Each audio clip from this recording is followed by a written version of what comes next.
ഏറ്റവും മികച്ചൊരു കരിയർ എല്ലാവരുടെയും ആഗ്രഹമാണ്. എപ്പോഴാണ് അതിനുവേണ്ടി പ്ലാൻ ചെയ്യേണ്ടത്? ഇനി പ്ലാൻ ചെയ്യുമ്പോൾ നമ്മൾ അവോയ്ഡ് ചെയ്യേണ്ട 3 കാര്യങ്ങളും അതിൽ കൺസിഡർ ചെയ്യേണ്ട 2 കാര്യങ്ങളുമാണ് നമ്മൾ ഇന്ന് ഡിസ്കസ് ചെയ്യുന്നത്. ശരിക്കും പറഞ്ഞാൽ ഒരു സ്കൂൾ എഡ്യൂക്കേഷൻ ടൈമിൽ തന്നെ ഞാൻ ഏത് കരിയറിൽ എത്തിച്ചേരാൻ വേണ്ടിയിട്ടാണ് ഈ സ്കൂൾ എഡ്യൂക്കേഷൻ, അതിനുശേഷമുള്ള ഒരു ഹയർ സെക്കൻഡറി എഡ്യൂക്കേഷൻ, അതിനുശേഷമുള്ള ഒരു കോളേജ് എഡ്യൂക്കേഷൻ ഞാൻ കണ്ടിന്യൂ ചെയ്യുന്നത് എന്ന് നിർബന്ധമായും കരിയറിനെ ബേസ് ചെയ്ത് വേണം നാം സെലക്ട് ചെയ്യാൻ. ഒരു കരിയറിൽ എത്താൻ വേണ്ടിയിട്ട് എന്തെങ്കിലും ഒരു കോഴ്സ് പഠിക്കുക എന്ന് പറഞ്ഞാൽ ഏകദേശം ഒരു 5 മുതൽ 10 വർഷക്കാലം ഡിഗ്രി കോഴ്സുകൾ ഉൾപ്പെടെ പഠിച്ചാൽ മാത്രമാണ് ഒരു കരിയറിലേക്ക് എത്താൻ സാധിക്കുക. എന്നാൽ ഈ പഠനത്തിലൂടെ എത്തുന്നത് നമുക്ക് ഇഷ്ടമില്ലാത്തൊരു കരിയറിലാണെങ്കിൽ നമ്മുടെ ആ 10 വർഷത്തെ പഠനം എന്ന് പറയുന്നത് എത്രയധികം ഹൊറിബിൾ ആയിരിക്കും എന്ന് നാം ഒന്ന് ചിന്തിക്കുക. കൃത്യമായ ഒരു പ്ലാനിങ്ങിലൂടെ ഏറ്റവും മികച്ച ഒരു കരിയർ സെലക്ട് ചെയ്യാൻ നമ്മൾ അവോയ്ഡ് ചെയ്യേണ്ട 3 കാര്യങ്ങളിൽ ഒന്നാമത്തത്, ഒരു കാരണവശാലും കരിയർ ഒരു മാർക്കിനെ ബേസ് ചെയ്തിട്ട് സെലക്ട് ചെയ്യാൻ പാടില്ല. എനിക്ക് ഇത്ര മാർക്ക് 10ാം ക്ലാസ്സിൽ കിട്ടി, +2 ഇത്ര മാർക്ക് കിട്ടി, അതുകൊണ്ട് ഞാൻ ഇന്നൊരു കോഴ്സിലേക്ക് പോകുന്നു, ഒരിക്കലും പാടില്ല. രണ്ടാമതായിട്ട് നാം അവോയ്ഡ് ചെയ്യേണ്ട കാര്യം, നമ്മുടെ ഫ്രണ്ട്സോ ഫാമിലിയോ പ്രഷർ നൽകുന്നത് കൊണ്ട് ഇന്ന ഒരു കോഴ്സ് എടുത്തേക്കാം, ഒരിക്കലും സെലക്ട് ചെയ്യാൻ പാടില്ല.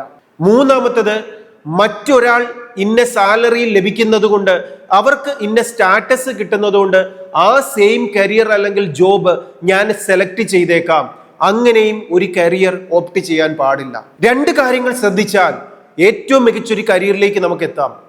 ഒന്നാമത്തത്, നമുക്ക് ഇൻട്രസ്റ്റ് ഉള്ളൊരു കരിയർ ആണോ?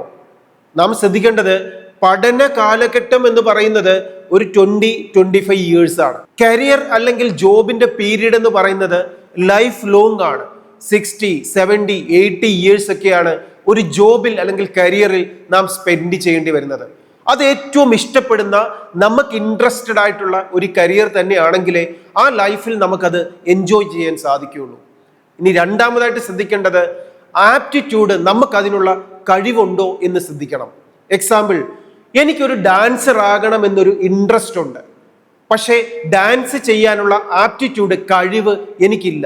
അങ്ങനെ ഒരു കരിയർ സെലക്ട് ചെയ്തിട്ട് കാര്യമുണ്ടോ? ഒരിക്കലും നമുക്ക് അതിൽ ഷൈൻ ചെയ്യാനോ വിൻ ചെയ്യാനോ പെർഫോം ചെയ്യാനോ സാധിക്കത്തില്ല. അപ്പൊ ഇൻട്രസ്റ്റിനോടൊപ്പം നമ്മുടെ ആപ്റ്റിറ്റ്യൂഡും കൂടെ ആഡ് ചെയ്തിട്ട് വേണം ഒരു കരിയർ നാം സെലക്ട് ചെയ്യാൻ.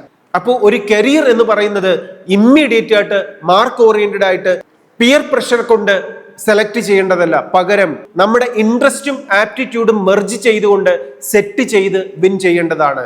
Study well, enjoy your future. All the best.